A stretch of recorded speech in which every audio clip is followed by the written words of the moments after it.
la première fois que je viens à cette assemblée générale, invitée par Philippe Fourchet, et je dois dire que je l'ai trouvée particulièrement intéressante. Ils ont présenté à l'occasion de cet AG un projet très structurant et très ambitieux d'acquisition de l'ancien hôpital psychiatrique sur le site de l'IFTAS.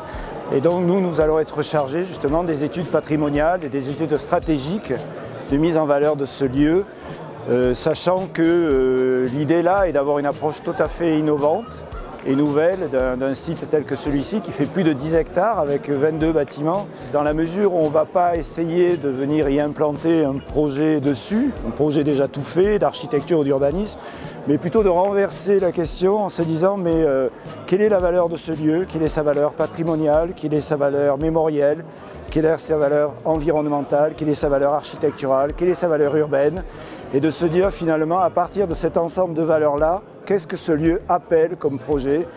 Quelle forme d'intelligence architecturale, urbaine, paysagère peut-on en déduire pour faire un projet qui soit vraiment un projet très innovant et très attractif pour tous les acteurs de ce site et pour tous les futurs habitants et usagers de ce site pour les 10 ou 20 prochaines années.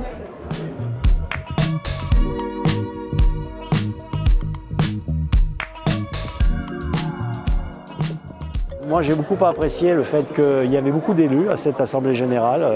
Et c'est peut-être une des seules réunions de l'année en Savoie où on voit autant d'élus réunis autour du sujet très important sur lequel il faut qu'on travaille ensemble, qui est le foncier, comment maîtriser le foncier, comment le planifier, parce qu'encore une fois, je le dis, le foncier, ça se travaille à 10 ans, ce n'est pas des choses qui se décrètent au dernier moment. Hein. Et comment on développe la ville, comment on développe l'urbanisation demain, puisqu'on est sur un territoire, je l'ai dit, attractif, c'est-à-dire qu'on a des entreprises performantes, qui fonctionnent, qui souhaitent se développer. Donc, il est important de développer en parallèle de cette activité des entreprises, des logements.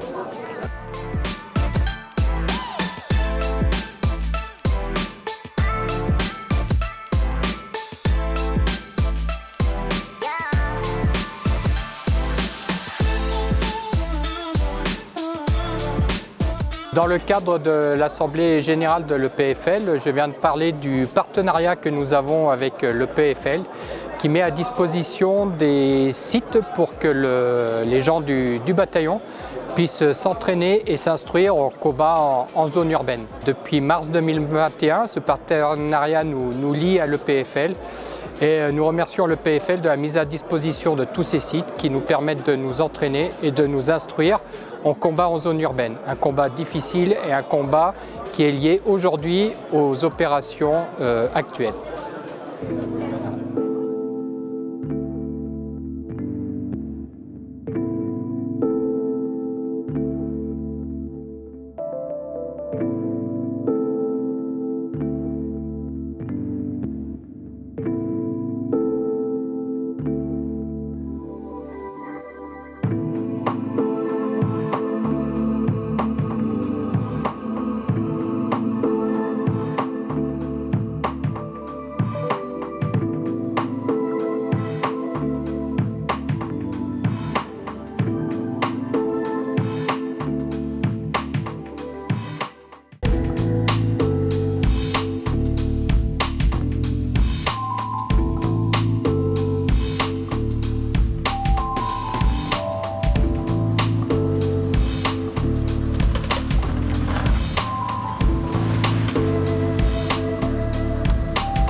Pour nous, rencontrer l'EPF, c'est un double intérêt, un intérêt de sauvegarde de l'intérêt général, justement, et puis un intérêt professionnel, puisqu'il y a des réelles compétences. qu'on a pu mesurer par les témoignages, les mises en avant, avec d'abord des chiffres, je dirais, rassurants. Après cette période de Covid, on a vu une activité soutenue, des chiffres importants d'activité, même presque une envolée d'activité, tant dans les acquisitions que dans les cessions de fonciers, de zones d'aménagement par l'EPF.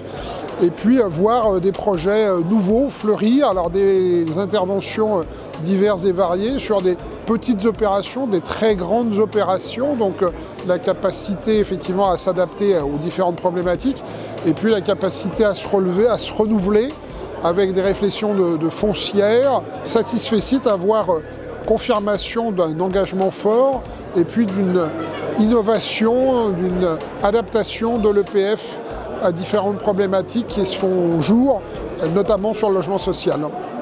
Bravo. Encore une fois, une assemblée générale de l'EPF 73 très intéressante. C'est important pour nous, EPFL, d'aller se rencontrer les uns les autres et d'échanger lors de ces moments de synthèse de l'année. Les sujets abordés, notamment à travers le ZAN, est quelque chose de très prégnant chez nous en ce moment, également dans le département de l'Ain.